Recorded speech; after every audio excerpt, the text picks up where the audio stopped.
on. Mike here, glad you could join me. With me, I have Anthony, the boss man Riley, and we're going to discuss Soundly's photo as aired on Globebusters. Now, Soundly claims that he saw the moon using GIMP, photos they took in Ozone, Tennessee. Myself, Chris Monk, and Riley here, we contest this evidence because during the eclipse, there was absolutely no moon to be seen, and this picture here that I'm showing you, and Riley can't see it, but I'm going to turn this over to him here in a second anyways.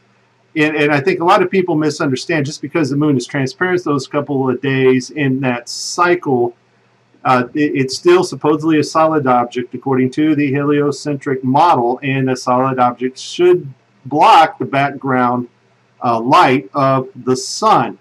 And here we have, I'm showing you the clips here. Here we have, there is nothing blocking this background light. There is no solid object here. And so when Soundly comes up with a moon on eclipse day during totality in Ozone, Tennessee, that is extraordinary, because out of the hundreds of other cameras pointed at the eclipse, they did not achieve the same results. Now, when Anthony and I went to check in with Sean, Soundly, and Red's Rhetoric, the excuse was that they had their cameras set properly and they knew what they were doing, and all the rest of the hundreds of people simply just didn't get the picture they got because they did not have it set up properly. But here, folks, it's kind of like everybody pointing their camera at the forest. 100 people get trees and leaves, but that one person has their camera setting to fur, hair, and eyeballs, and they just happen to catch the Bigfoot standing in front of everyone. And I'm not buying it. Riley's not buying it. And certainly after Chris Monk examined the photos, he's not buying it. I'm going to turn this saying over now to Anthony, and he's going to go through everything with us and explain what's going on. So, Anthony, what's going on with this? Well, he's claiming that he's got earthshine, and all of the other evidence shows that not only was there no moon in the front, that we were seeing artifacts that belong to the sun, where the rock that we're supposed to land rockets on is supposed to be. You cannot see artifacts that belong to the sun where there's meant to be a moon. Now, my position is that I called this in Sun and Moon Group about a week before, because I had evidence from 2015 that I took myself, and it was before Flat Earth, that I didn't see the moon. If I was expecting to see the moon, I would expect to see a black disk on a blue sky approaching and leaving, because that's what we're supposed to see at the dark side of the moon, because it's not getting sun. We should see a crescent as it approaches, and then the crescent should be on the opposite side as it leaves. And I didn't see that in 15, and I was curious.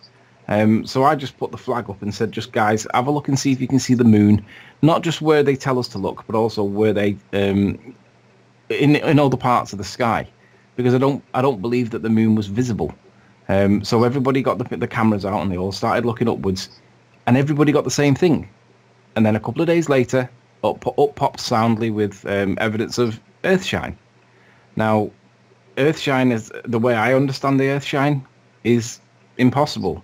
It was put out there as a trap to see which dishonest people would pop up with evidence to support the heliocentric model based on the concept of earthshine, and earthshine is not possible. So it was put up there on purpose to see what would come out, because all the evidence told us that it wasn't the moon that caused it, and if it did cause it, it passed behind the sun. It did not pass in front. So Soundly pops up with this evidence. We've all been having a discussion about it since the Globebusters appearance on Sunday, and essentially we're all in agreement. Soundly's evidence doesn't satisfy forensic analysis with a positive result. It satisfies it with a negative result. And Soundly doesn't accept it. He asserts his position vehemently, and that's fine, but it just means that we have to look into it a little bit more detailed. And this is where I am pretty skilled, because I haven't told anybody this before. So this is a disclosure now that is not well known in Flat Earth at all, because I've never revealed it. There's only one person that knows, and I'm pretty sure he kept it quiet because no one's even suggested it. So my background, although I do run my own small company, my background is I am legally trained and legally qualified. I got a degree in straight law. It was a qualifying law degree. And in that was a huge, huge topic on evidence. And it was pretty good. It was very interesting. I then did a postgraduate diploma in legal practice and qualified as a solicitor in 2009. In 2009, that took a lot of time, effort, and work. It's a postgraduate diploma. It were a 13-month course. It were expensive. And then immediately, or towards the end of that, I took on my own small business and then never really looked back. But nonetheless qualified in 2009. I know a lot about evidence, and I'm more qualified than pretty much anybody in Flat Earth on evidence, unless somebody can come up with evidence to the contrary. And I can prove these credentials if I have to. So with regards to the evidence, you're talking to somebody right now that knows a lot about evidence. And I don't profess to know a lot about photography because my partner does, but I know enough about evidence to be able to categorize this correctly, put it into its place where it belongs, and address it properly accordingly. So I'm now going to present some work that I kind of threw together just before, because Mike said that Soundly was coming on, and I thought, shit, if Soundly's coming on, I need something better than ad hoc. I need to do it properly. So I threw together a PowerPoint presentation, but it turned out that Soundly, for whatever reason, couldn't or hasn't done. So what I'm going to do is I'm going to talk you through evidence, and I'm going to talk you through the hardware as well, because there is clearly confusion about one key term that's being bandied around, and it's the word RAW. Now, I'll deal with the RAW first because I've got the camera on. Are you seeing my screen? Let me stop sharing my desktop first. No. Keep sharing. I got your desktop up right now. I just switched from you to desktop. That's okay. Okay. All right, we're all good. All right. So, in my hand, this is the usual P900. Everybody's seen this. We all know how it works. It is the ball killer. It is the camera favorite for flat earthers because of its zoom. But for all other intensive purposes, this camera's pretty shit. It does not have a good sensor on it. It's got a really small sensor. Its only good thing about it is its zoom. Now, what I'm going to show you, for those that don't have one, and I'm going to do it as best I can, is when you open up the slot, you can see that there's a battery slot, which is currently out. It's on charge because I've used it tonight. And you can also see that there's a smart card slot. And the P900 exports its images as JPEGs. Okay? That's important, and I'll come back to it later. This camera, so what I'm going to do, I'm going to pull my camera down so that I can zoom in a little bit. Zoom in a little bit there. Now this is this hardware that you're looking at here is about £3,500 worth of equipment. It's a Nikon D500 body. The sensor's about 4 times bigger, so you get a much better image. This lens is about 1,500 quid. We're talking about 3.5 grand, plus there's an extra battery pack on here. But what's important about this that I want to show you is when you pop open the side, you will see that there's the SD card that you would normally expect to see in any other camera. That's where the JPEGs go. But it also has a second slot, which would be this little beast. Now on this card, I'll pull it up so you can see it. The images that go on there are RAW, okay? They're not JPEGs. So the main benefit of RAW files is not just data redundancy, data duplication in case you lose a card. It's the fact that it's being recorded in RAW. Now, because I've got a lead plugged into the back of it, which would be just about here, that plugs into my computer, and I'm going to take, at the end of the presentation, I'm going to take some images off, or one. I'm going to get Mike to pull any particular image off that's RAW, and we're going to illustrate, compare and contrast the information that's on RAW with Soundly's information on his JPEG and Miles Davis's information on his JPEG that they both claim to be legit. And we will show you the reasons why they're not legit, and we'll evidence the reasons why. And then you can decide what you think is the truth. We'll give you the evidence, we'll show you how to interpret the evidence, and then if you agree with that, then you can decide yourself. Okay? So I'm going to knock my camera off now, because I should now go onto the screen. Am I sharing the screen? You're sharing the screen. Mike? Yeah, I got your screen up. I got your screen up. All good. Good. All right, so this presentation is essentially for everybody, ballers and flat earthers, and you need to know this, because if you're going to argue that Soundly's evidence is correct, you need to be able to put Soundly's evidence where it needs to go to be able to argue that it is correct. Now, there is clearly a misunderstanding, a big misunderstanding on what evidence is considered to be good, okay? It isn't all good. Some of it's good, some of it's less good, some of it's not good at all, and some of it should be put in the bin, okay? Now, the reason why evidence is important, all these words that are on this screen here are all important because evidence is what they are. They establish the facts, information, foundations, judges, prove, demonstrate, defense, law, burden, legal. These are all the things that likely, important, degree, case, proof, gathering, decide, raise, doubt, motive, verification, argument, court. This is all the key words that when we're talking about evidence, we're talking about these. We're not necessarily talking about the content. We're talking about the credibility and the verification of the evidence. And this is the bit that ball earthers and flat earthers combined are not getting right. You can't cite evidence that's good if it's not good. You can't dismiss evidence if it's strong. You have to accept it because strong evidence is the truth. And this is how I'm going to show you how you work it out, because it's not being done properly. People in flat earth on both sides are getting it wrong. There are basically there's four main categories. So we have, and the subcategories. There's verified evidence and there's verifiable evidence. Okay? So you have verified evidence, and then you have the second tail to it, which is the credibility of the evidence itself. So in the top part, we've got two that are credible. The only difference is that it's verified over verifiable. Now, if you have credible evidence, for example, NASA generally seem to be credible. I don't agree personally, but they've got credibility. If it's verified evidence, then that's the strongest of evidence, and you would proceed with this. Now, obviously, flat earthers don't agree with NASA being credible. But, for example, if it was an armed robbery and you had witnesses and they all gave the same version of events pretty much, then that would be seen as credible because they're all giving the same version of events. And because they all give the same version of events, it's verified as well. So that's the strongest of evidence, and if they all give the same stuff. But what happens where it's verifiable and credible? So what we're going to do for the purpose of this discussion now is we're going to put Soundly into this category. It's verifiable because he's using P900s and JPEGs, but we'll also credit him with being credible. But what you do with verifiable and credible evidence is that it's potentially strong, but you have to be careful because you've got to verify it. You can't say that it's verified evidence and therefore the strongest of evidence if it's only verifiable. You have to make sure it's verified. That's really important. Verified evidence is the strongest. That's what we're heading towards. Okay?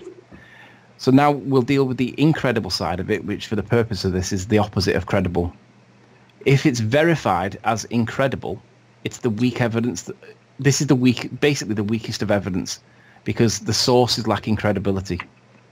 Usually this will prove a lie or a flaw as it's verified wrong. So if Soundly turns out to be lacking in credibility at the end of it, he's been verified but incredible. So it's weak evidence as source is lacking credibility, and it's usually proven a lie.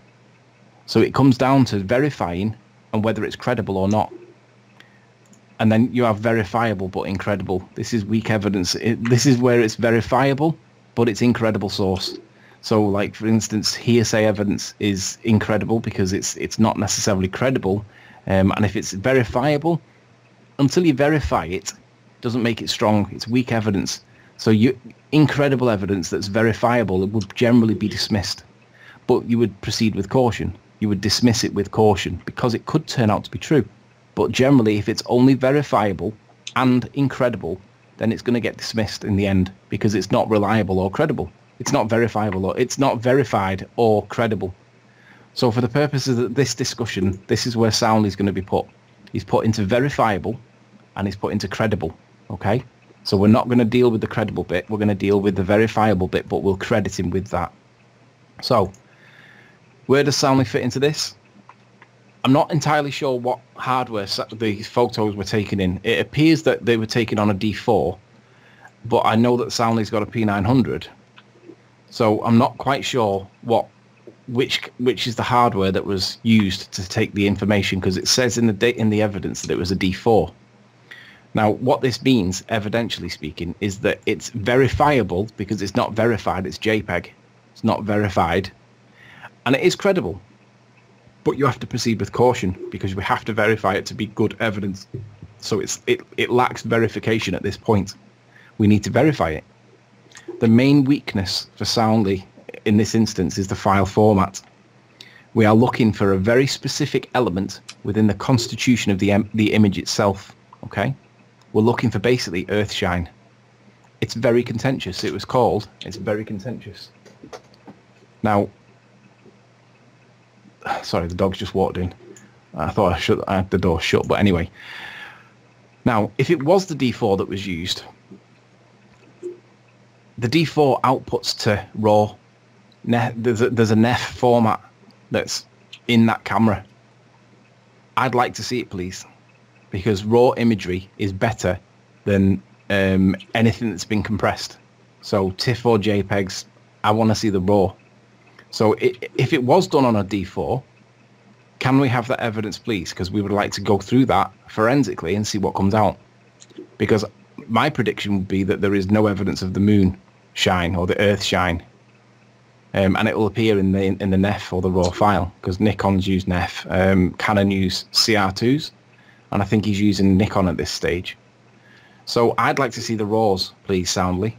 And if you haven't got them, a really good excuse for why they wouldn't be there, because you would never, and to be honest, you would give us the RAWs in the first instance. If it was done on a D4, you wouldn't give us a JPEG.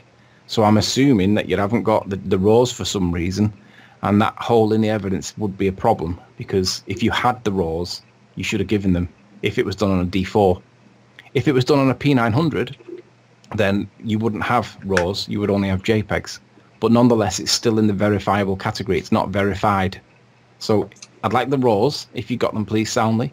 If you haven't got the RAWs, the reason for why you don't have them, and then we'll deal with the JPEGs. But in any event, without the RAWs, it's not verified. It's verifiable. So, next slide. 6. This is where we're going to put Soundly. I've highlighted it. We're going to give him the credit and say that he's credible, but he's verifiable. So we need to verify him because it's not verified. No good evidence is verifiable. It's all verified. Now, here's the problem with the JPEGs. If he has used a P900, it isn't verified. It's only verifiable. The camera itself can change the image depending on what settings are being used. Usually this is fine, but it's still processing of an image. Now, anything can happen with the camera. Especially, yes, thank you.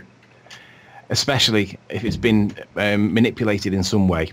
Probably hasn't, but it's possible that there are other things going on with that particular camera, and this is the reason why we want the RAWs, because I want to see what that camera recorded originally off its sensor, not after it's been compressed. Now, the format is also compressed significantly on the P900 if it's been used, if it's the JPEG that he's given us. Now, the problem with this is this works massively against the possibility of getting earthshine. Even when you overexpose it and you change all the levels and whatnot, because it's been compressed, the reality is the earthshine possibility is diluted significantly. Now, to prove earthshine, you would really want to present the RAW files, because that's where you would get the information from. And if you did use a D4, then that's where that information will be held in the RAW files. We're presented with a JPEG that appears to have come from a D4, which basically we're not really sure whether it's D4 or P900. But in any event, we'd like the RAWs if he's got them, because JPEGs do not satisfy the claims of it being RAW. People are using the word RAW in the context of being unedited. And when we're talking about photography images, RAW doesn't mean unedited. I know what it means colloquially, but it doesn't mean it in the context of photography imagery. RAW means uncompressed, straight off the camera, off the sensor, not going through the processing stage. I mean, in other words, it comes out as an NEF file in this instance. It's coming out RAW, okay? Not a JPEG. So that's the reason why JPEGs are not good. You've got more chance of getting earthshine on the RAW files. So JPEGs, I don't know why we've been given the JPEGs if RAW files existed, because the imagery would be in the RAW file. Okay, so next slide. The biggest problem of JPEGs is that, like it or not, this is in reference to Miles Davis, any processing, be it stacking, layering, level manipulations, if you do anything that goes through the software like Photoshop or iPicky or whatever, it loses its status of credibility because it loses its verification as well. It means you can do things to that photograph that is sneaky. If it goes through Photoshop or anything like that, it loses its verification status. It's not verified anymore. It's now become verifiable, and that's not strong. It needs to be verified. So it loses its credibility because it implies that something else has gone on, which may well be just layering and stacking. But in any event, it doesn't stop somebody slipping in a shady moon. And I know that they say, oh, no, well, we didn't do that. Well, that assertion that's made by people that claim that, oh, well, going through Adobe Photoshop's acceptable, that assertion needs to be proven. And you can't prove it with a JPEG. You cannot prove the assertion that it's not happened.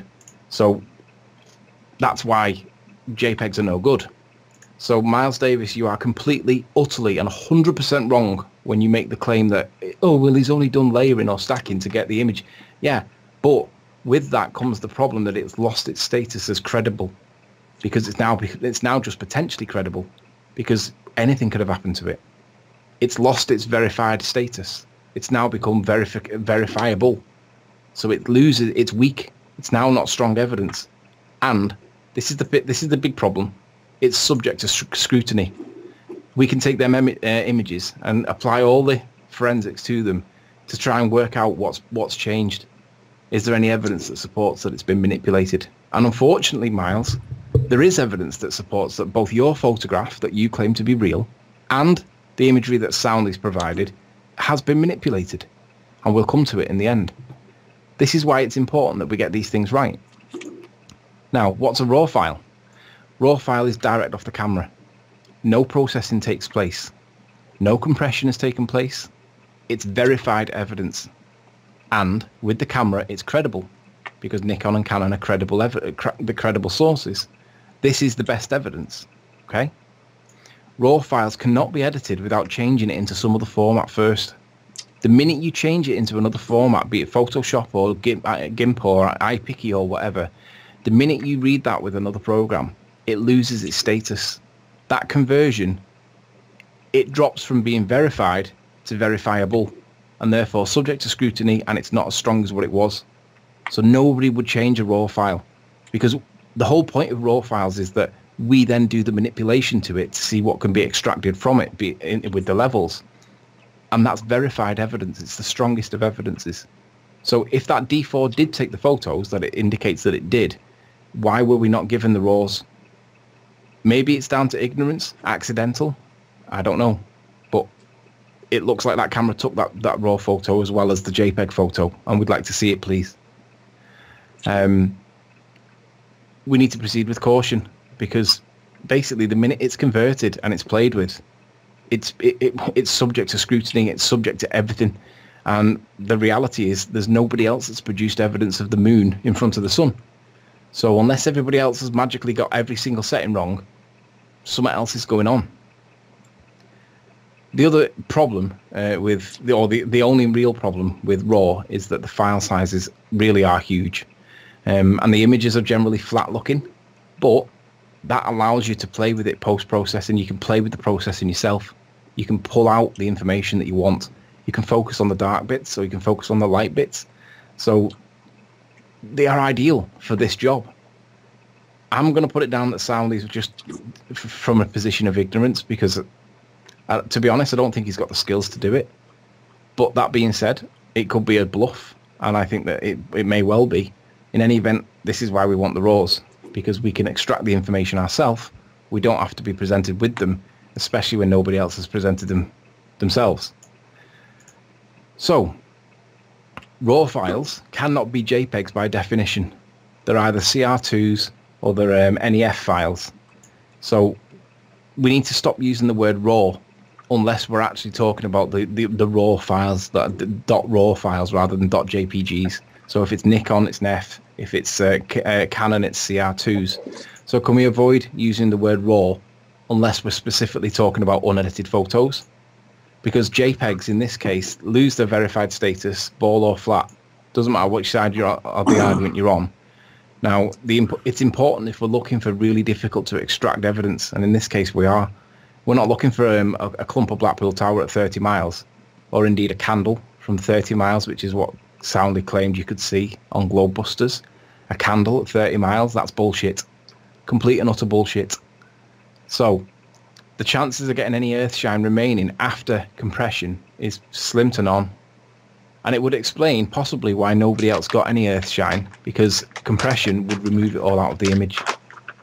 Most of it. You would be left with such little left you wouldn't be able to identify it, in my opinion, because it's been compressed. So any earthshine would more than likely end up being a solid black colour, which is what you would expect if the moon is there, and you would not expect artifacts that belong to the sun to be in that place where the black is, because it's supposed to be the moon. So we should be seeing a solid black colour because of compression. Even when it's overexposed, all you're going to get is a couple more pixels to support the idea of earthshine might be in a thing, but compression would remove it anyway. So compression naturally, the camera will naturally compress. Maybe it doesn't. Maybe different cameras work differently, but that's why we want to see the original so that we can extract the information. Not that the information's been extracted for us, because that's not credible. It needs to be done from RAW, and we need to verify it because it's subject to scrutiny. So this may explain why every other camera didn't get it, because most cameras that were capturing the moon were P900s, and they were being done on JPEGs. So compression would possibly remove it and explain why not. So now what?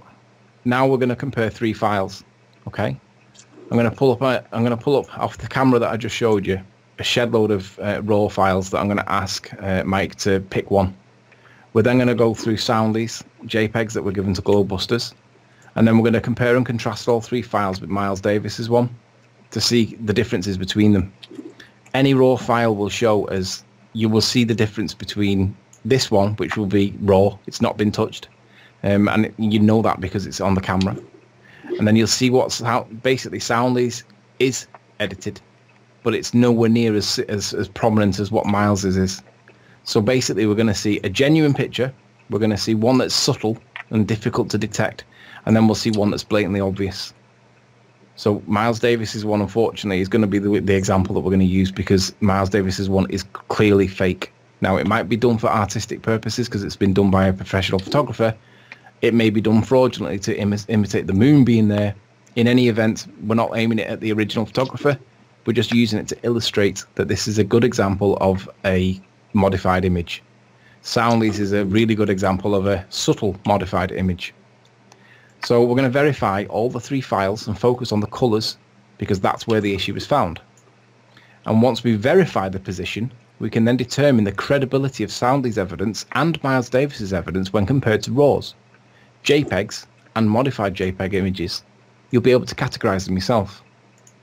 So let's go back to the main categories now so we can identify where we're going to put Soundly. Soundly is here, that's where we're putting him at the minute.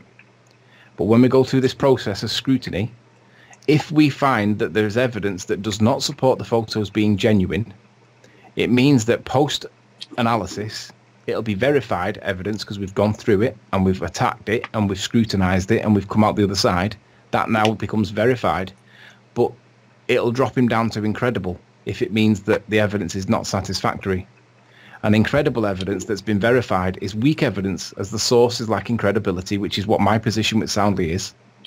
And usually this will prove a lie or a flaw as it's verified wrongly. So the issue becomes, is Soundly going to be, after this attack or this critique or whatever you want to call it, this analysis, is he going to be verified but incredible, or is it going to be verified and credible, which will be this one?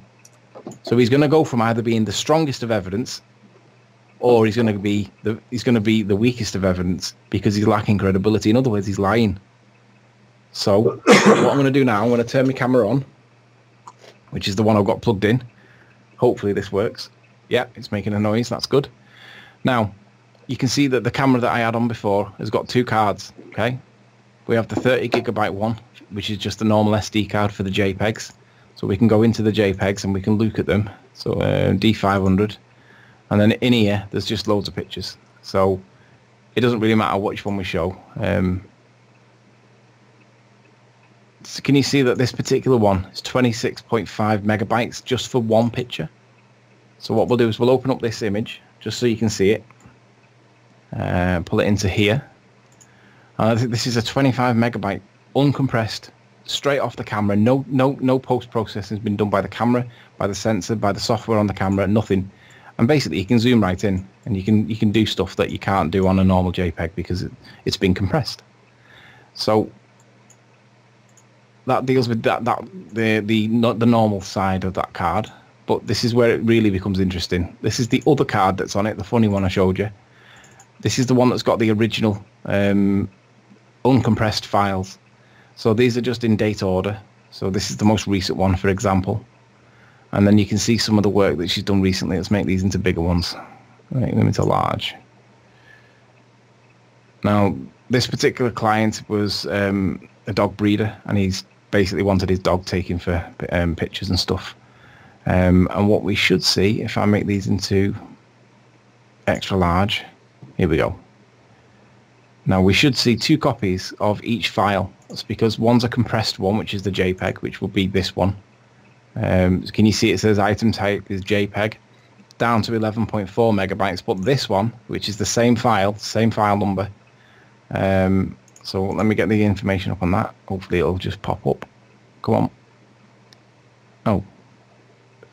Right, that one's showing JPEG. I'll have to open this one manually. This one's a NEF file, but it's 24 megabytes. So, and because it's NEF, it means that it's not been touched. Okay?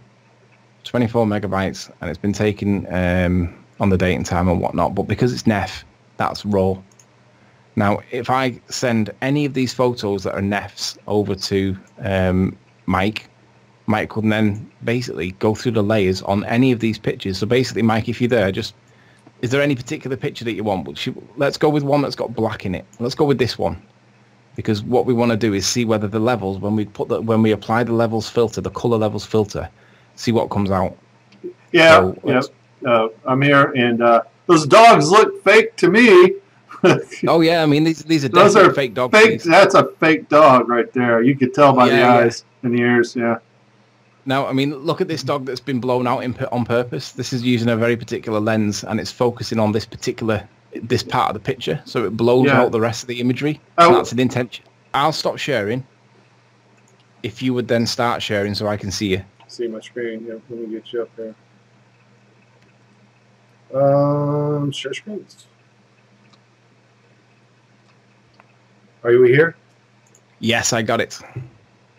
Okay, so I'm going to open image. It's going to give me a choice of options here. Normally it did with the Canon. Okay, here's my choice of options. I'm going to go use embedded profile instead of working space. And this image here, as you can see on Photoshop, is very, very high detailed. You can see the translucent in the eyes, the spit on the tongue, I mean the veins in the legs. And this is what Anthony was talking about, getting the raw image as opposed to a compressed JPEG, correct? Correct. And we can, when we play with the levels here with this? Yeah, because the whole point of the raw is that really we want the earth shine, the earth shine. We want to extract that earth shine ourselves. When we do levels, the image that was focused on will remain while the rest of it will phase out, and we'll do a HDR on it. And the HDR, so I don't run out of memory here. Yeah, it's a big file, so it may take up a lot of... The HDR should pull out the focus image here. So, and that's what we get. And one thing about HDR is everything will be consistent. The colors will be consistent in a photo that hasn't been unedited. because it really affects the whole image. Now, how would you interpret the white outline that you see around the dog? Well, it's just the radius I set with the strength. I mean, we can with HDR we can looking at determine other things. The white outline you see around the dog here is the light bouncing off the. That's light itself bouncing off the object. That's light. It's also the particular characteristic of that lens. That lens is designed to do exactly what that's showing there. It's a specialist lens for doing baby photos, but she was using it in this application because it enhances the thing that you're pointing it at and in the foreground. Obviously, the dog on the left he's in the foreground, but he's off screen almost. And then the guys in the background should be in the background, so they're like aura kind of thing should be a lot less, and it is. That's exactly the camera lens is doing exactly what it should be doing. Right, and so this white edge you see around here hasn't been manipulated. It's just the light bouncing off the objects, and of course it looks like the light's going back to the trees here, but in reality it's a flat image. So the light, this is where the light's showing up, where it's hitting the objects, and I use HDR to I used to bust NASA all the time and find out where the lights are going was coming from, and also use HDR to bust all the fake ISS pictures Globebusters seem to think they take. And I want to keep my current color screen. So this is what the make sure you do the levels though. Oh, the channels? I did. Yeah, that's the whole point. Okay, when we're looking at red, green, and blue, a camera has 3 colors, obviously. That's the RGB channels, and each of these red, green, and blue should be in the whole photo. In other words, if I shut off the red, none of the image should disappear, okay, because I just have the green and blue. If I shut off the blue, then the green channel remains, okay, and nothing should change in these. By shutting these off and on, I should still have the same exact image if the image has not been manipulated. So based on what you're seeing there, would you agree that that raw file has been unedited, it's not been touched, and the camera's not censored? It's come straight from the sensor. The camera's not done any compression or editing or anything. That is the way the picture left the camera. Would you agree? The dog's fake, man, but yeah, I would agree 100%. The light coming off the objects is what I would expect. I certainly wouldn't expect any variation in image switching through the color channels either. Images that have been manipulated often are missing a channel. If they, there's certain techniques you can use to manipulate images by turning them into a grayscale or layering something on just one color channel to hide it in there faintly. There's a lot of techniques used, and this was one way we can tell if the image has been manipulated or not. So basically, this one would pass as a forensically clean image. Yes, this one would be no reason to question this one. It has the credibility and it's verifiable. And it's a lovely dog as well, actually. It is a very cool looking dog, yes. Right, so now that's an example of a really good photo that's not been enhanced and not been tinkered with in any way. Let's go to Miles, and we'll compare the one that Miles cites as credible, because this is a good example of. This is Miles. This is a good example of one that's not credible, not genuine. It has been tinkered with, whether it's intentional or whatever is the motives and the intentions we're not interested in, but we're interested in the artifacts. Is it genuine or not? So let's go through the exact same process and see what happens. Well, Miles' photograph came back stamped Photoshop 2017. I would immediately reject any photos. Miles sent this to me on Skype, and I do talk to Miles quite a bit on Skype, more than I should probably, but yeah, so I would reject this anyways. I wouldn't even have put it in Photoshop. But one thing about this photo, Miles received it already edited, because the colors are all wrong to start off with.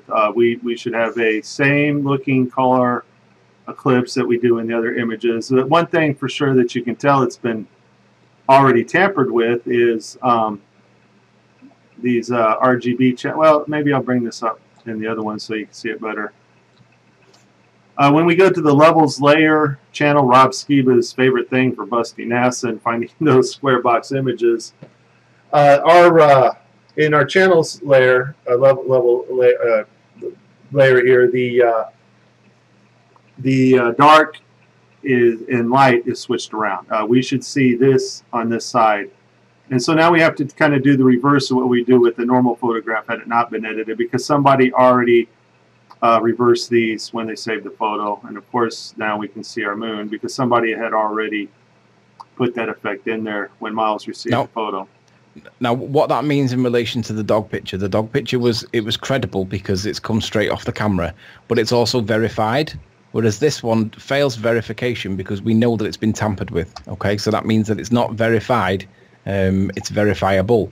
And the problem with this is, as we're about to show, that this is not credible because it's been tampered with in such a way that it's not the original image. So this becomes verified, but it becomes incredible, which therefore means it becomes dismissed because it's a lie. Now, whether it's an intentional lie or whether it's done for artistic effect is another issue. But this is clearly not the way it should be. This has already been tampered with. Yeah, it came tampered, and it's definitely not real. The whole thing is just this moon object should not be at all this prominent. So it's definitely been tampered with and not real. And it was a JPEG as well. So it's I mean, look at that. Look at how much compression. The compression is about 30%.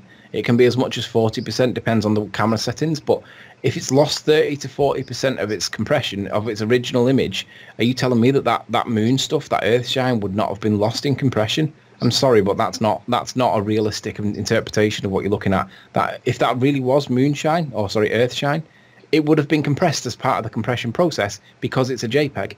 So that is not there. I don't accept that is in itself, just for that reason, because it's a compression, is enough for me to say that would not be there if it was a real image. Right. Do you want to do the levels on this one, the RGB? Well, and just show what this shows. I suspect they're all on the same channel because. Yeah. Well,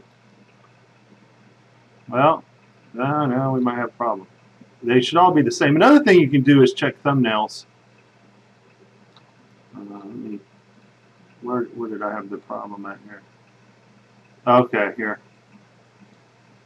Our moon image is not there anymore. So on the blue channel. So there's definitely a fake. It should be on all the channels if the camera had taken this. And it shouldn't change. It shouldn't be like a prominent change. It should be very subtle if it's changing at all. Yeah, so it's definitely we're missing the this moon image is only on the red and green channel, so it should be on all three channels. No question. So we remove the blue, the green, and the moon image disappears because it's not on the blue channel. So that tells me that this once again has been manipulated to make an image, and then Miles got a hold of it. And Miles, of course, thinks everything is real, related. As long as it's curved and round, he believes it. So he used it in this video. And he'll believe anything that NASA push out or anything that supports his narrative because cognitive dissonance is an issue with Miles, and he simply won't accept anything to the contrary. I was expecting these three levels to be the same, but they're clearly not. No, what this represents is what we would probably see the light levels of the sun wash over the dark spot that should have been there, and so the image is just not on the green and red channels. Agreed. Now this, unfortunately, now look at that. There's the green image shows right up, and there's the blue, but the image is missing. Now what this means now from this piece of evidence is now been verified as incredible and therefore should be dismissed because it's telling a lie. It's not telling the truth. Yeah. So unfortunately, Miles, even though you don't accept it, this is now a verified piece of information that is not credible. Therefore, it has to be dismissed as it's not telling the truth.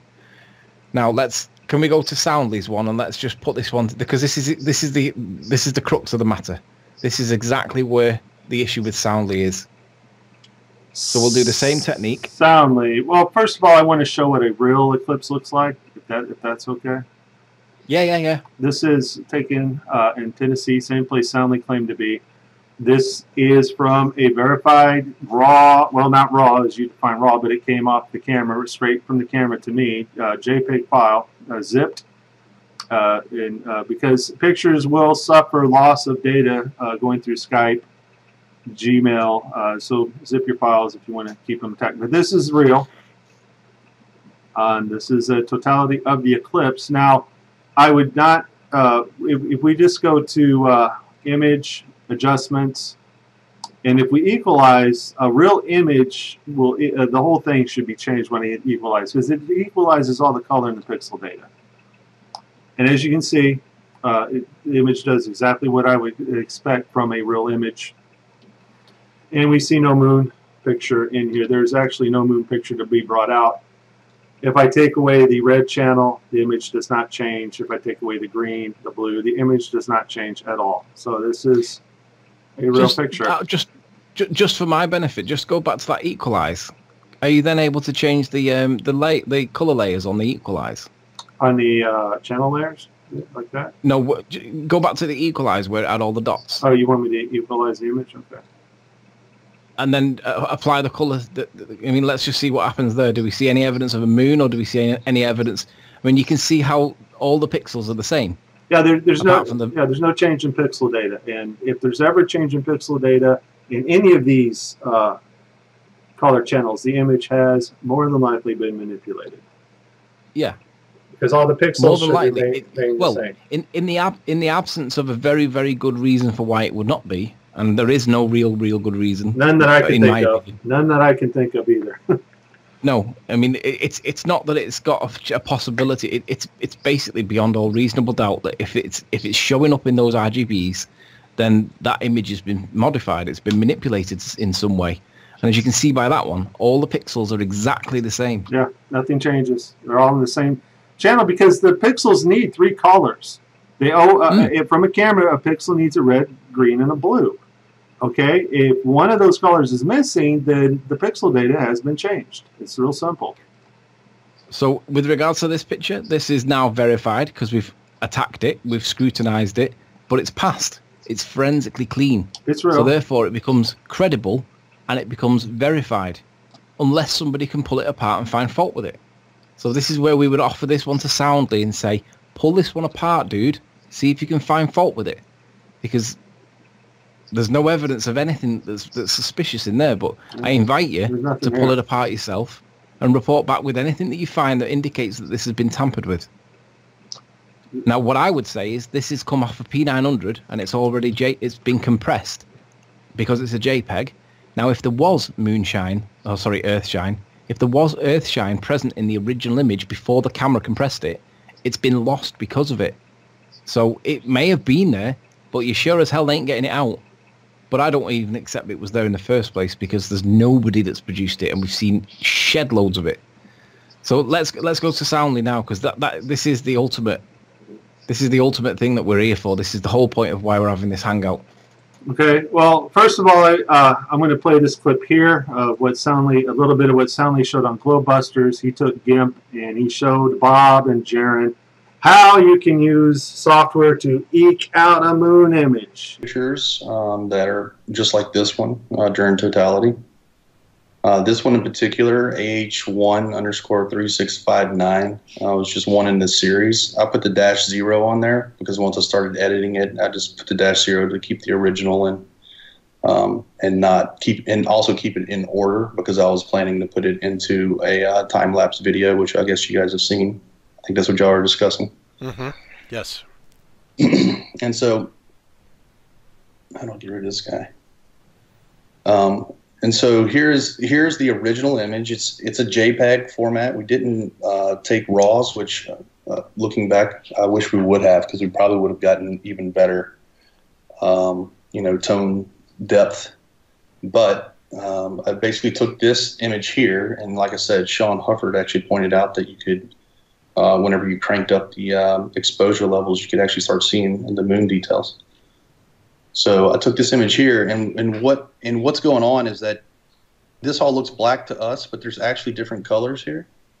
And what we want to do is we want to squeeze out the contrast between those midtones and the dark tones. Actually, it's 2 dark tones, so we're trying to squeeze out contrast by turning one of the dark tones into a midtone. And you go to colors. And you go to levels, and you'll see this spike in almost every one of the Eclipse pictures that you look at. Even if you download high resolution pictures online from other photographers, this is almost exactly what you see every time you see this histogram. And so this is telling us that we have a whole lot of dark in this picture. And so, I guess the concept here is to try and turn some of these blacks down here into grays. And that's what I'm going to do. So you do that by basically switching or pulling down the grays into the black region. And you can see right here how this has changed. This gradient has changed. Mm-hmm. And then we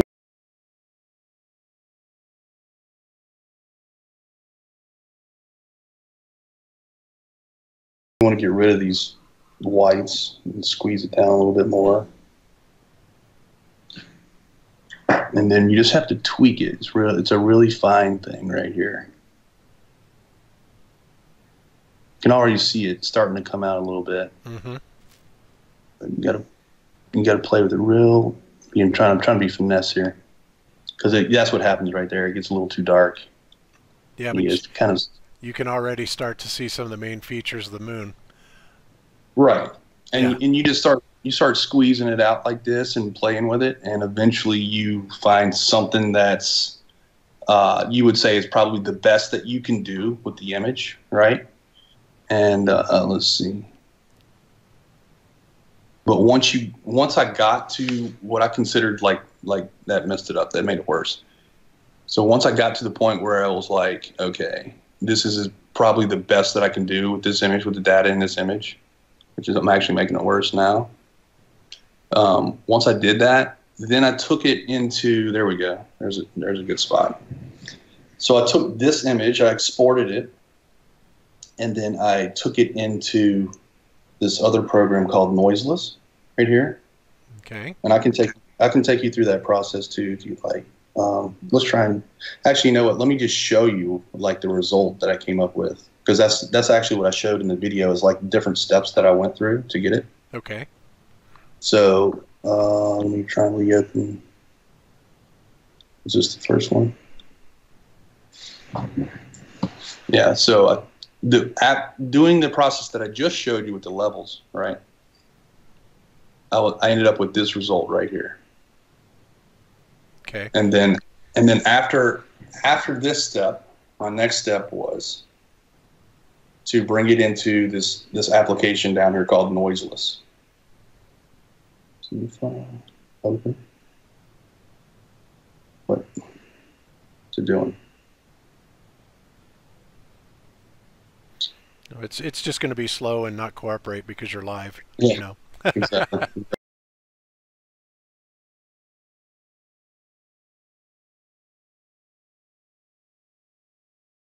And he said he had to do that, then he had to take it in another program and do something else, and he had to take another program and do it. So, I mean, this big, long process he made out of it.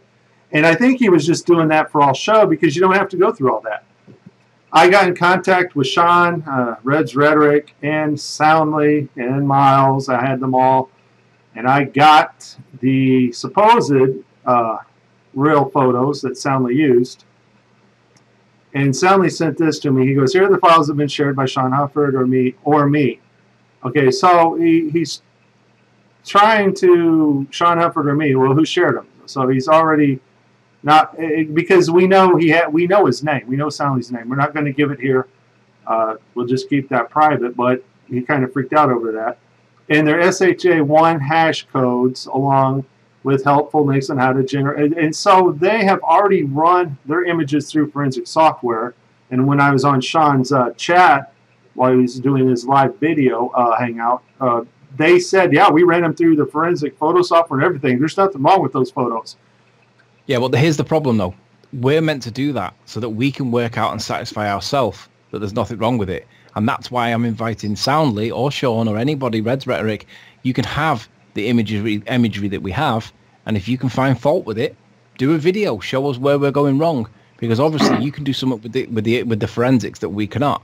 So right. I encourage, invite, and totally expect you to do this and show fault with any of the evidences that we have, because we're now going to show you where it goes wrong for you guys. Right, and my question is, why are you mentioning that you ran the photos yourself to make sure they checked the forensic software? Why would you do that unless you're checking to see if you faked it good enough?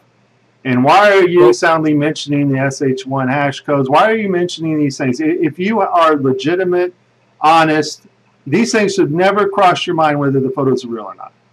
They wouldn't. Not only that. Not only that, though, the only reason why they're doing that is to support the assertion that they've checked their own work and come back with that it's clean. So if that is the case, then when we check the work, it should come back clean. One would think. Because they've already told us that they've checked it, so that's verifying. And if we then verify it based on their assertion that it comes back clean, then this basically is nails in the coffin, or it's exoneration, because you're either lying if it comes back dirty, or we assert the position for you. We verify your assertion to be true. In other words, it comes back clean. So it's literally boom or bust. And there's no grey area in the middle. We either confirm your validation or we reject it based on what we find. So it's boom or bust, boys. And we should be doing this. You shouldn't be doing it and telling us it's clean. We should be doing it. And when we do it, look what happens. Okay, so this is not the photo. Bob from Globebusters sent me Soundly's photo. I wanted as original as I could get. That's why I went to Sean and Red's Rhetoric and those guys, and I got the link. And this is the link. It was photo AH13659. This is the one Soundly used on Globebusters. And so the question is, can I do what Soundly did on Globebusters and get a moon image? So we're going to try that first. And Soundly did the layers thing, and I don't even know why he went through all that. GIF also has an equalize, but you can equalize this image, and immediately you see a moon image start to appear. Okay, immediately. And no other Eclipse photo or video, and I've looked probably at 15 to 20 different ones taken from around the country, even the ones in UK, Morocco, Spain. No other one has captured any image of the moon here. And do remember that this is a compressed JPEG that's come off the camera, right? It's not the raw. So if this really was there, it'll be in the raw imagery, but it would be lost by the compression in any event. So there's no way, in my opinion, after doing that one process there's no way that that's a real photo just by that one maneuver, because nobody else has got it. It would be lost in compression on a P900 or a D4 if you didn't get the raws. So either way, that wouldn't be there on equalization because it's not right. Right. And so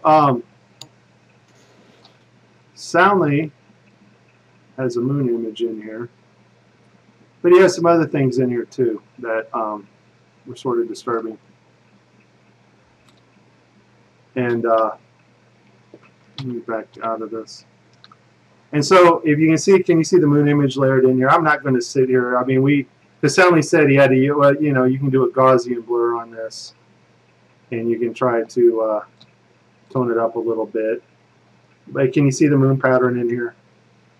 Yeah, I do see the moon pattern. Yeah. Okay, so the moon pattern's there. There's I mean, it's this pattern here. So, and this is where I pulled out his image. I actually took the time to pull it out in that photo there. We'll get to that in a second. Okay, so now the question is this pattern on all three channels? And if I shut off the blue channel, the pattern's there. If I shut off the red channel, our pattern's here. But when I remove the green channel, the pattern goes to crap. Yeah, but what else appears on that green channel that you can see there that doesn't appear on the other two channels? What I see is something square overlaid here in the camera. That's what I see. I agree. But you can really see it here. This here, if you can make this out, and I'll draw it there. That's a box. This is a box of some type. You can see the edge here, and that there. Maybe I can bring it out a little bit better.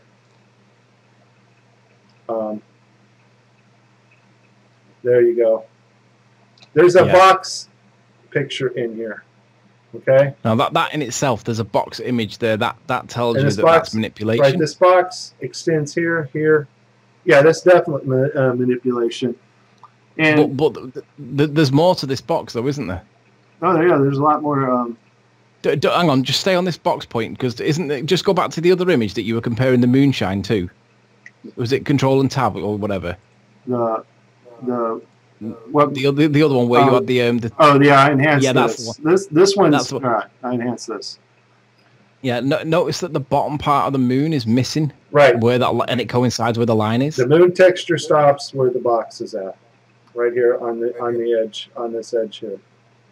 That's where the moon texture stops. So this is kind of like that image of Earth from Moon, where they've got the square box where they've got the Earth in it from NASA on the Apollo missions. It's kind of the same thing, because we're looking at a square box that looks like it's been put on that channel. Right, and so there's a box here, and it goes all the way across there, and it goes all the way down here. I don't know why I did that, but yeah, there's a box image here, and it's the same box image that we see here, because the box image is down here. Yeah, that's more evidence of manipulation. Now, what's interesting is they claim that when they do it over their 3 channels, that it's the same image on all 3 channels. Yeah, they're full of crap. Now, I saw that. I was watching that. I was lurking in the background, just waiting to see what they would do. And I agree that it does appear to be the case that on their 3 channels, it appears that it's all the same. Now, what that tells me is that they're doing manipulation on a different file than what we're doing it on. Right. Because we're not getting that same result. We're getting a very, very different result. And I challenge you guys, are you doing this work that you claim to be real on the real photo and passing it off as the same file that we've got, but actually it's a totally different file, and it's probably the raw file that you've renamed it and give it the same name to make it look like it's the same photo, but actually it's a different photo because the evidence is here. Yeah. We are not getting the same information back off the levels that you guys are getting, and there's no logical, reasonable, or fair understanding. There's no explanation for that. Why are we getting these artifacts that are not in your imagery, but we're getting them in this? Exactly. And this is the image they gave off the Google Drive zipped up, and Sean swore that they were the real deal. And so this is what we were given. Now, if you look at where this edge is, and this is where the moon texture ends, that's this edge here, and where the moon texture ends. So the only explanation for this is, I'm going to make a prediction. I'm going to make a prediction that they're going to accuse us of making this for it, to make them look like they're lying, because that's the only thing that they can explain it with. Yeah, well, that's why I invited Soundly, so he could see exactly what I was doing. I invited him. I wish he was here, because what we're doing now is we're verifying incredible evidence, and it's been done. And I wish Soundly was here, but the problem is, if Soundly was here, we would have only got to this point in about an hour, because we would have been arguing all the way along. But there's definitely a moon pattern in the green channel, and that pattern's not present in any other channel but the green channel. And that is proof of manipulation, boys and girls. 100%. You don't have to agree, and frankly, I don't give a shit if you do or you don't. That's proof. That's proof that this is manipulated in some way. It looks like he's put a postage stamp over it, changed the levels so it blends into the background, but it comes out straight away with that first process. That first process that instantly tells you that it's faked. So ultimately, you don't have to accept what we're saying. Doesn't matter if you don't. So Miles, if you don't agree with this, you're entitled to. But you're absolutely ignorant, and you will dismiss any evidence against your model if it doesn't agree with it. And that's the problem. It's called cognitive dissonance. It's called cherry picking your evidence. You'll pick the stuff that you agree with. You'll reject the stuff that you don't with, because it makes you feel that uncomfortable that you just can't stomach it. And that's what's really going to happen. So all the people that are claiming blah, blah this and blah, blah that, there's the evidence. It does not validate up. That has been manipulated. Soundly's evidence is dirty. It's not clean, and it's manipulation. It's not dirty because of dirt on the lens or out like that. It's dirty because someone's played with it. That's manipulation. That's tampering. That's fake. That's fraud. The only reason why anybody would do that is to make it look like there's a moon in the picture, and there isn't. No, and this moon, I did this over Tennessee with Stellarum. Now, Sean said, well, Stellarum's not a good program. And, and anything you bring to them that you use, that is their software, to disprove them, all of a sudden their software that they use is no good. Well, listen, Stellarium. Did you say Stellarium? Yeah, Stellarium. Well, that's the one that Kara uses from ED 2.0, and she absolutely adores that thing. So that's bullshit. You can't have Stellarium to make points, and then when it gets used against you, then say it's not that good, because that's what everybody uses. And Kara, it's her best thing. That's her Bible. Yeah. Stellarium is Kara's Bible. Yeah, and the thing about Stellarium, I checked it. I checked the moon position from aerial photographs to Stellarium, and they match the rotation of the moon every single time by location. And now suddenly, when it's used against them, Sean says Stellarium's no good. And I've got mounds of evidence Stellarium is correct. But the moon position, first of all, they're missing all this area here on their moon. They're this spot here. Yeah, but hang on. I would argue that they've got that area, but that image is flipped left to right, so it looks like it's coming down the opposite side of the moon. Well, can you see? I understand what you're saying. I believe this part here is this part here. I believe this part here is this part here. I believe this piece here with this squiggly thing here is this piece here with this squiggly thing here. And that's where their image stops. That's where their image stops. I would argue it's the other. I would argue it's the other way around. I would argue that the imagery that you've pointed on the moon on the left, them 3 points there, I would argue appear on the left-hand side of the moon that you're on the, like that moon that you're on. The artifacts on the right of the moon at the top appear on the left of the moon on the bottom. That's what I would argue. It looks like it's been flipped the wrong way.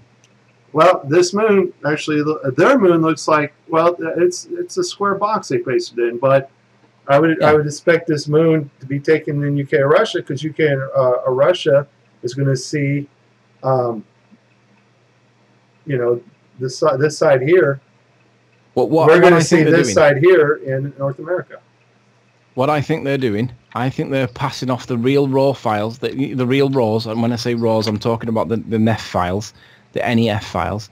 They're passing off the NEF files between themselves as the genuine photos, because when they're trying to do these layers, so that basically to persuade and convince their own people, so we're talking Red's Rhetoric, Sean, we're talking Sly Sparkane, etc. They're getting the images that do pass forensics because they are clean, but we're getting the images that don't pass forensics.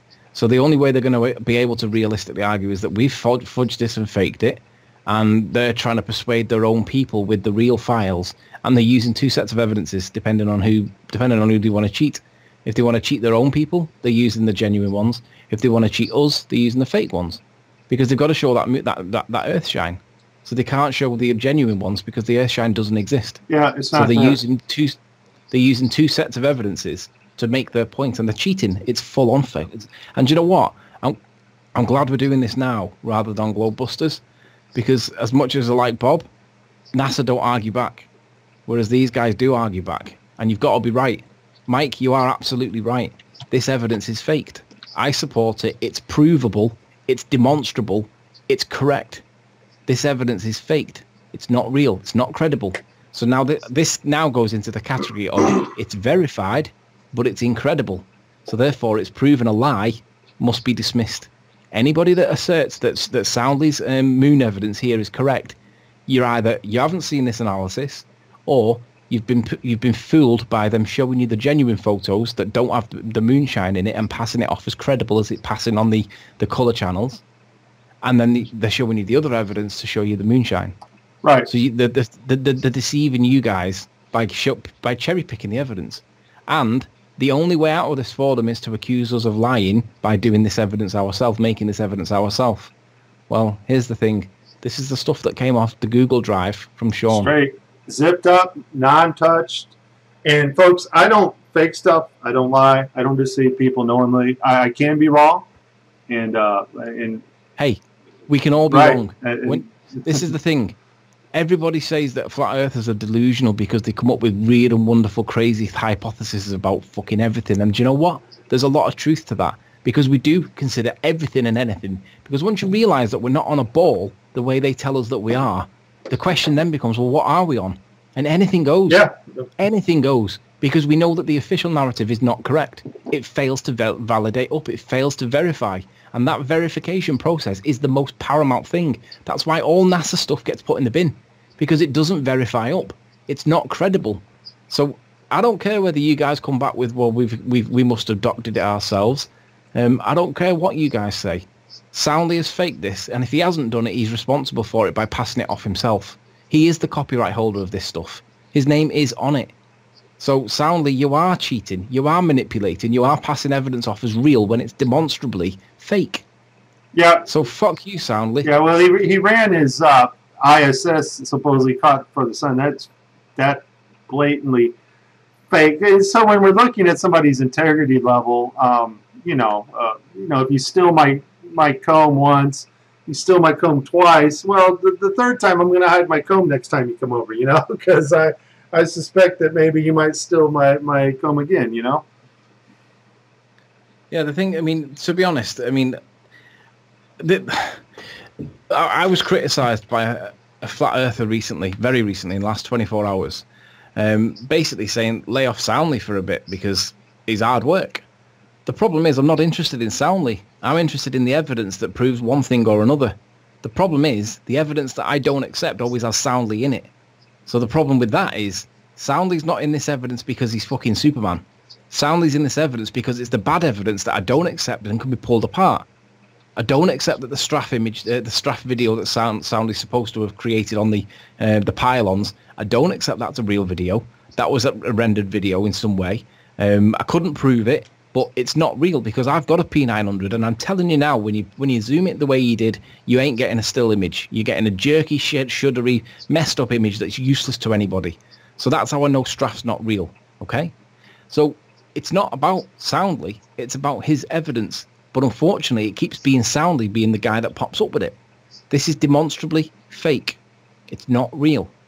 They're passing off two different sets of evidences to convince whoever. If they're trying to criticize us, they're using the Earthshine. If they're trying to persuade their own followers, they're using the legit ones so it passes the layer test. It doesn't pass the layer test. It is manipulated. Soundly's name's all over it. Soundly's the copyright holder. Soundly is responsible. I don't give a shit whether you argue in his defense or not. If anybody stands by Soundly as a result of this, you're a fucking idiot.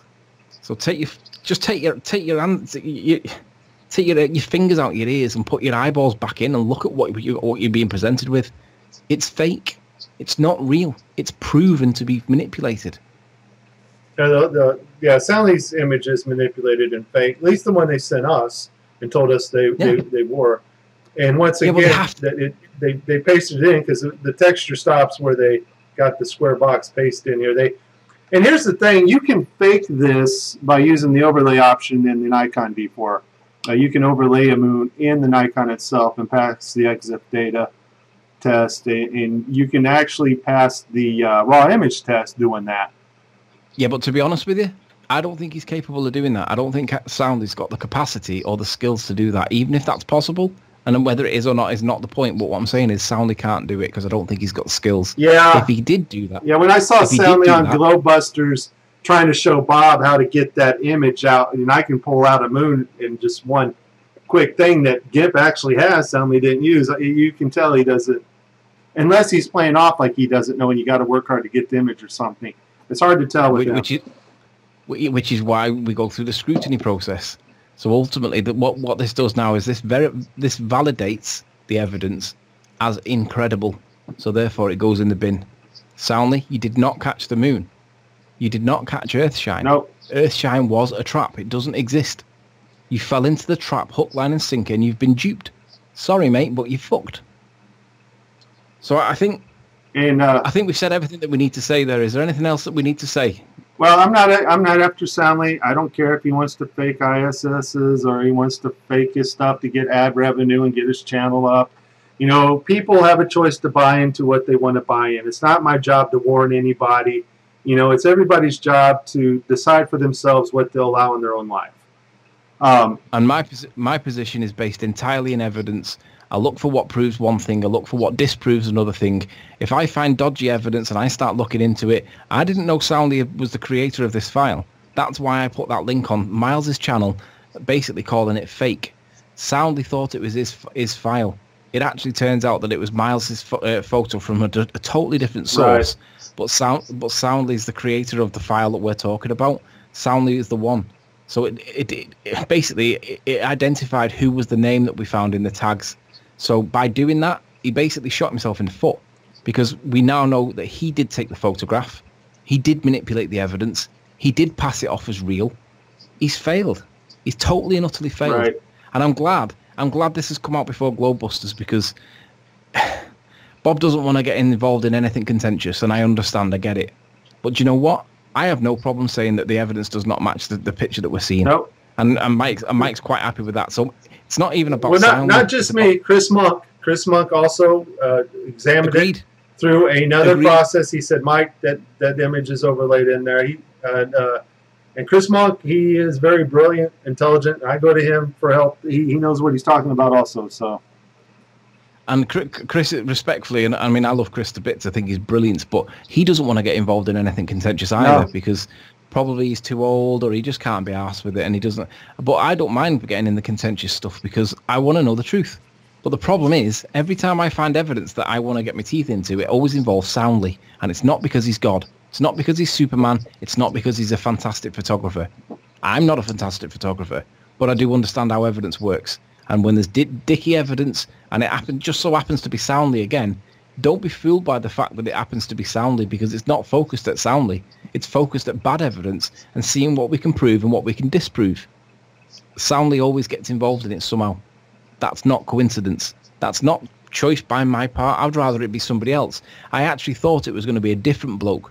I didn't think it was going to be Soundly. I thought it was somebody else that would claim copyrights on it, because I didn't know who the name was. But when I saw that name, I was like, well, who's this then? And then it dawned on me that the minute I criticised that photo for being fake, I thought the next guy that responds on this thread is probably going to be the copyright owner. And I asked him point blank, are you the copyright owner? And he admitted it. And I was like, so you are the one that's done this then? To be honest, I was disappointed, because I didn't want to pick another fight with Soundly, because it would have been like another fight with Soundly. But unfortunately, Soundly, all the bad evidence is coming from you. Right. Your name's all over it. You are responsible. Even if somebody else did it on your behalf, you're still responsible, because it's your name on it. And all I want to find out is what the heck made the sun cut off like this? What's going on with this eclipse? And if Soundly had real evidence, I would accept it. I don't care if the moon's there or not. It's just give me real stuff, because I'm researching this, and I don't really care what Soundly does. I wish him the best. Nobody's going to dox him. We got his real name. We're not going to give it out. It's just, it's not about that. We're researching stuff. And let me just correct the record. The reason why I deleted the doxing bit was not because I doxed him and I felt guilty, which is what Sean's accused me of. Dude, I don't feel guilty about any of you lot. I did it because it's not about doxing. And the only people that are about doxing are ball earthers, because they try and use it as a weapon. But do you know what? I don't hide nothing. If somebody wants to know where I live, just ask me. If I like it, I'll tell you. If I don't like it, I won't tell you.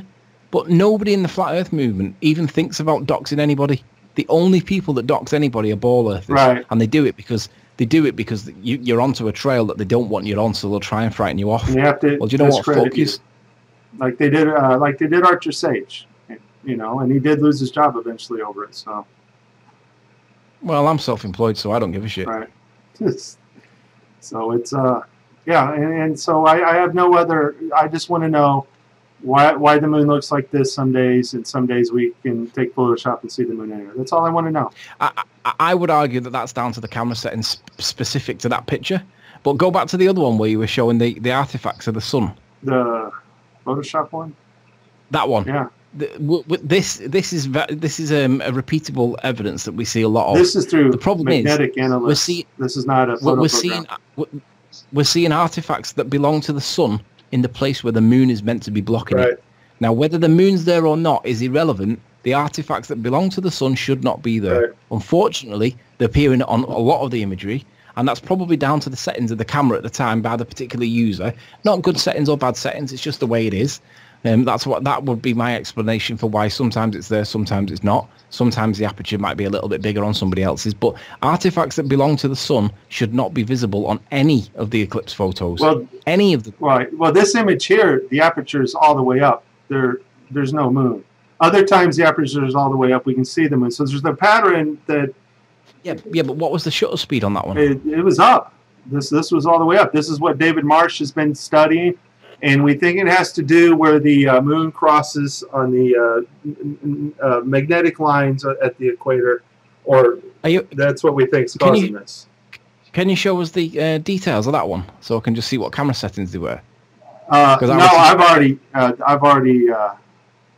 already checked it. There wouldn't be anything left in here. These are already been manipulated.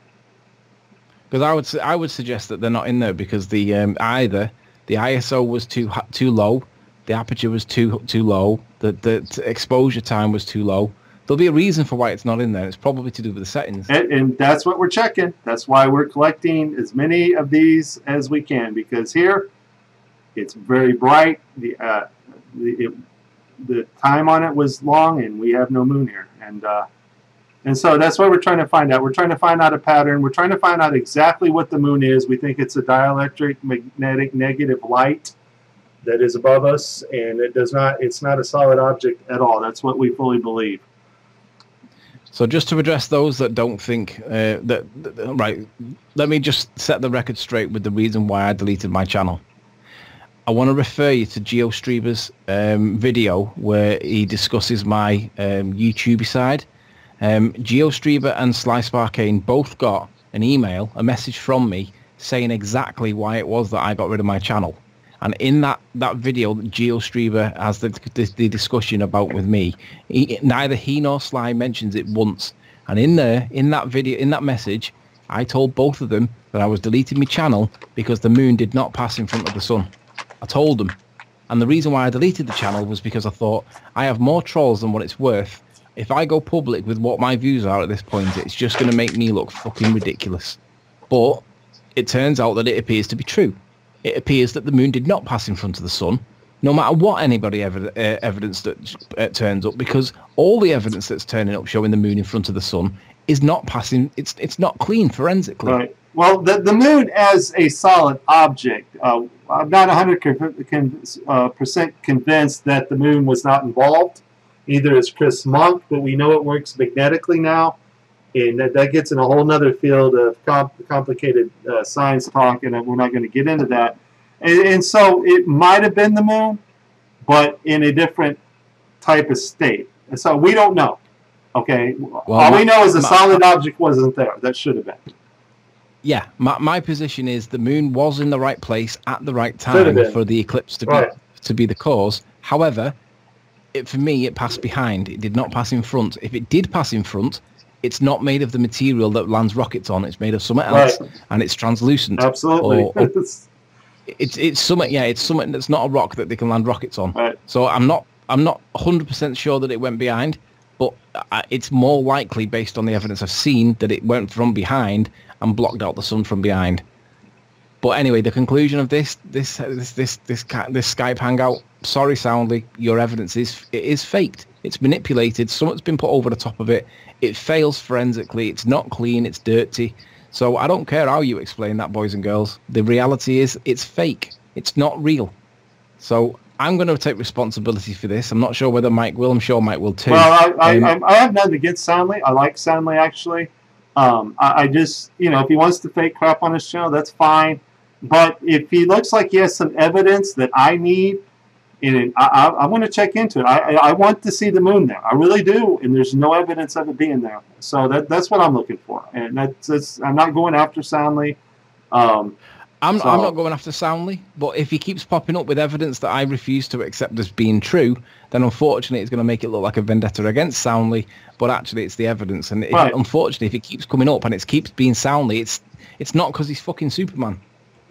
Right, and nothing against Soundly, nothing against Sean Red's rhetoric. He is extremely rude, but I don't have nothing against these guys. They had some information that I thought could have been real. Bob thought it was real, and if Bob thinks it's real, I value what Bob thinks, so I want to check into it. Well, I'm not sure what Bob thinks at the minute. Yeah. I think he's 50-50. Yeah. But none of us know. No. But what we do know is that, well, I don't know. The fact is that there's no evidence that supports the moon being there unless it comes from mainstream media, NASA, or in this case again, Soundly and Sean. So I don't know whether Sean did any of this. Maybe he did, maybe he didn't. No idea. If he did, I mean, it looks like he probably did, because I don't think Soundly can do this. I don't think Soundly's got the skills or the expertise to be able to actually do this. I think that Soundly would need Sean. But even if he did use Sean, it's got Soundly's name on it, so the book lies with Soundly. So unfortunately, sorry, it's not credible. It's dismissed on the grounds that it's been verified as incredible evidence, and therefore it's dismissed. So case closed. Next one, please. All right, this is Mike here with the boss man, Anthony Riley. And, you know, people are probably glad to hear from you again after closing your channel. So give a like and subscribe, and maybe we'll do something else together. Who knows? See you later, guys. Take care.